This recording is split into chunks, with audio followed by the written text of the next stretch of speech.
So let's talk about Ray Fisher, who is now back in the news again. Ray Fisher, he's been dropping it, man. Because think about it like this. I'm not talking about DC fandom today because nothing interesting happened at DC fandom. Part 2. Nothing interesting. Like they blew their entire load the first week. And I get that. And then they waited a month to do another, or 3 weeks to do another one. And it was just nothing. They had no trailers, no new Wonder Woman information. You know what? Doom Patrol got a new season. That's good. No Harley Quinn season 3.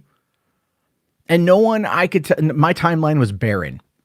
Whereas during the first fandom, my timeline was on fire when it came to that. This one just got whatever. So Ray Fisher has been really handing it to Warner's recently. He's been going in there. He's been taking his shots, and I agree with that. So it says here, Justice League star Ray Fisher attacks Warner Brothers investigation again, and he should. He should keep this up. He's got to keep the pressure on because it does come across like Warner Brothers is really attempting to try to shove this under the rug. So it says, throughout the summer, Ray Fisher has kept up his fight against Justice League reshoot director Joss Whedon, as well as executive producers Jeff Johns and John Berg. However, the war of words recently escalated when Fisher was in negotiations to reprise his role as Cyborg in The Flash. Warner Brothers also claimed in a statement that Fisher had not cooperated with an independent investigation started by his request. In return, Fisher alleged that he only wanted to have his own witnesses while he gave his statement, which is a fair request. You want people there. You want there to be accountability over entertainment. It makes absolute sense in the world. So in a new pair of posts on his Twitter account, Fisher escalated the battle again by quoting the independence of the Justice League investigation. He says here, to date, the independent firm hired by WB Pictures has conveniently avoided contacting key witnesses who gave damning statements to Warner Brothers HR. They've also started interviews with and have since ghosted witnesses that have implicated former and current top-level executives. I wonder who that could be. And the current is probably Jeff Johns. It goes on to say, to date, the independent firm hired... Oh, sorry, I said that one. Others, including an implicated individual that called me to apologize, have already been interviewed. Now, this is interesting. Who is the individual that called to apologize? Right? You got to love that. That shows a little bit of movement on Ray's front. I'm gonna look forward to the people that are going to try to spin this as like, he just won't stop talking about it.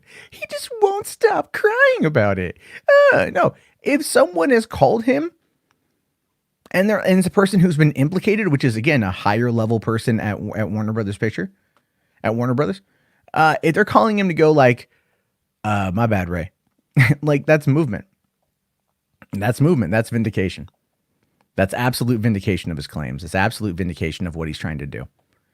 Now, he says, we will not let any investigator cherry pick interviewees that best suit Warner Brothers' false narrative and scapegoating efforts. All with stories will be heard. Accountability greater than entertainment. And that's awesome. That's really good. I'm really happy to see that he's coming out and still fighting back against us. Obviously, the other day, Momoa came out here. It says, Momoa came out and openly defended him. He's the only one to do, but Momoa is that kind of guy. Momoa is the kind of guy to come out and make those claims. He's the kind of guy to come out and defend his friend. And that's why I love Momoa. Even though he is lined up to star in a John and Berg's live action Frosty the Snowman film. So he's, putting his own future prospects on the line of voicing Frosty the Snowman. I mean, I don't know about you guys, but if I was like Aquaman or Frosty the Snowman, yeah, I'm going to stick with Aquaman. It's a proven $1 billion property. This, on the other hand, is just, it's a kid's film. So we'll have to wait and see.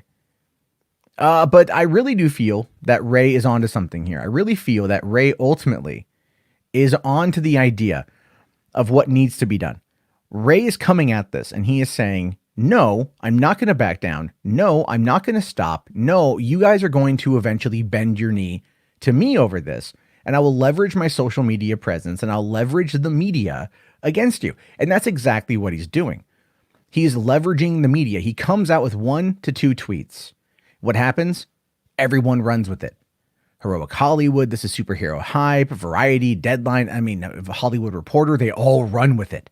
And what does that do? It goes out there to all aspects of the trades.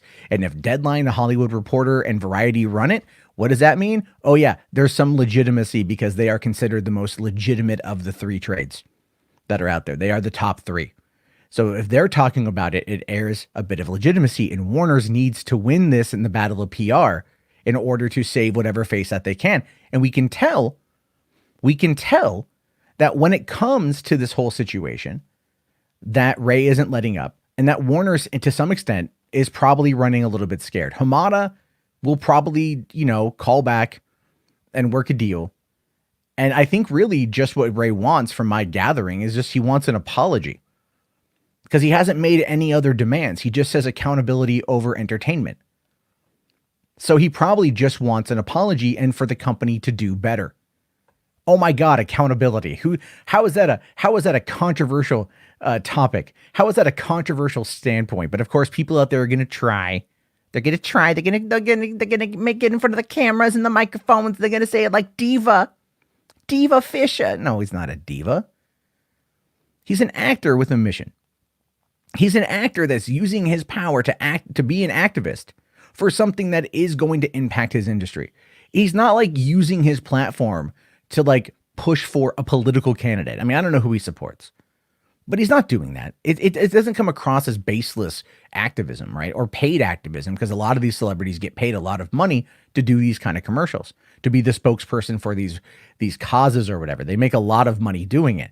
Ray is putting everything he has on the line in order to fight back. He's holding their feet to the fire, and they need to let him do it.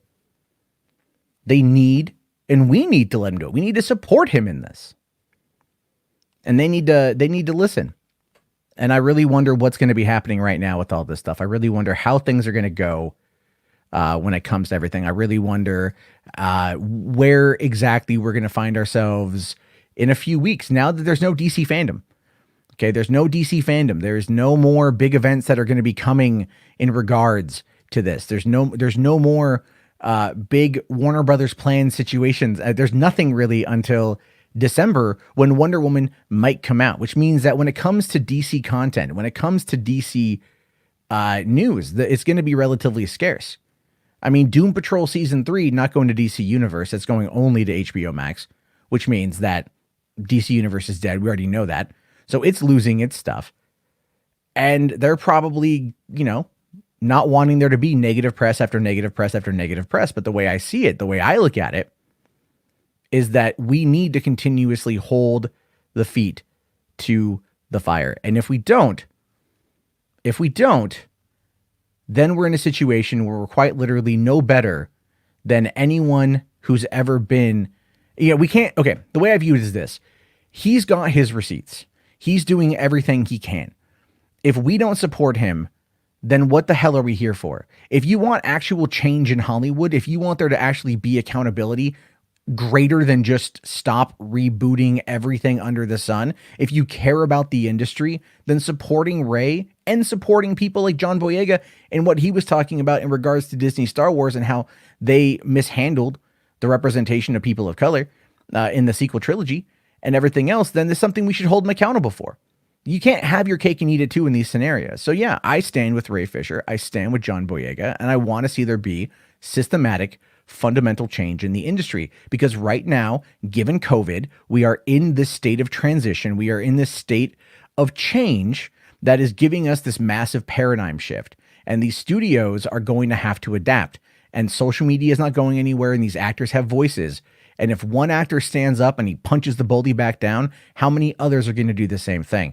And that is what we also, I think, need to look at, is the system has been broke and corrupt for so many years in so many ways that the people on the inside are now in a position to where maybe they'll feel comfortable and safe coming out and saying something. If there's a reckoning happening, I have a feeling Ray Fisher is going to be leading the charge on that.